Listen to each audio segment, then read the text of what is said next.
New tonight, as Thanksgiving approaches, many food drives are going on in East Texas. And with that, the traditional toy drives for Christmas are already underway. KLTV 7's Bob Hallmark has more on how time can quickly run out for those trying to give children a brighter Christmas. At places like Citizens Bank in Gladewater, the presents are already stacking up.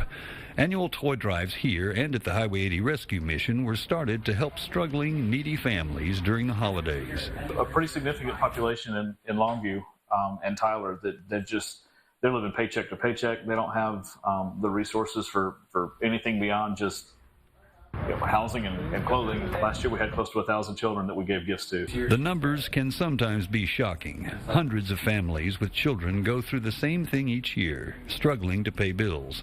Places like Mercy Manor often deal with needy families and single mothers. The little things that we take for granted, simple smiles, a simple toy, something like that, you don't even imagine what a game changer that can be for a parent that can't provide that for their child.